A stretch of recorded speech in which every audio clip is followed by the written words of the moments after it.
25 years old.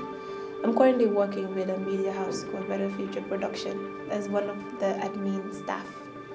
So I would want to talk about not comparing yourself to anybody in the world. And if I had to reflect back to high school and who I have become now, I think we all have our own journey to life.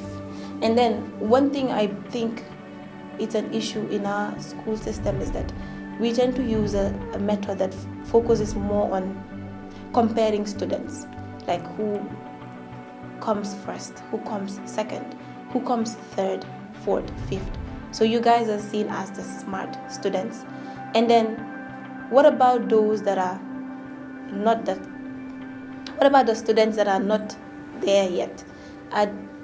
Would we say they're not equally smart, or should we neglect them? Or then sometimes you hear statements like, oh, that boy, he's not serious, he wouldn't make it in life. Oh, that girl, she's not serious, don't worry, she will regret it. But then you see the smart students, oh, you will be an engineer, oh, you will be a doctor someday.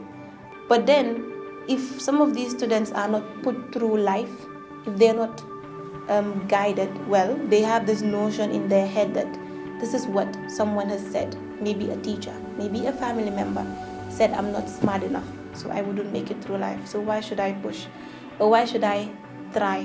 But then the students that we all think are smart, the ones that walk on the stage 4 or 5 times receiving different prizes, we all assume in our minds that they're going to be someone great. But then there's one person in the crowd, maybe he didn't win a prize, who knows, maybe he even tried harder to get to the position he might get. Maybe out of 30 students in a class, he was always the 30th. When the results are out, he struggled to get to 25, struggled the second term to get to 20, struggled, and he could manage an 18 by the end of the third term. So do we neglect his efforts, or should we also equally encourage them too? So that goes back to my point. In high school, we thought if you're in a science class, you're always very smart because you're doing courses that are so difficult. You're dealing with physics, with chemistry, with biology, with additional maths. But then if you're in the arts class, that means you're not really quite that good. So that's why the options you have is to study arts.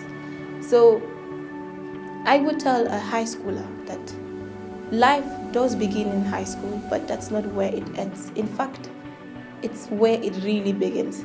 So by the time you leave high school, there's so much the world has to offer. Do not let your experiences in high school or in any other school stop you from achieving your dreams. Sometimes it's hard to decide on what to do. Maybe you are lost, you are not coached well to decide on, okay, what career paths do I take?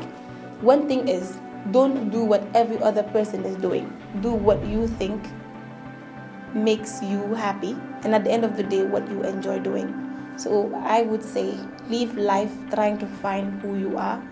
Don't try to copy what other people are doing. Because if you finally find who you are, then you have a lot to offer to the world.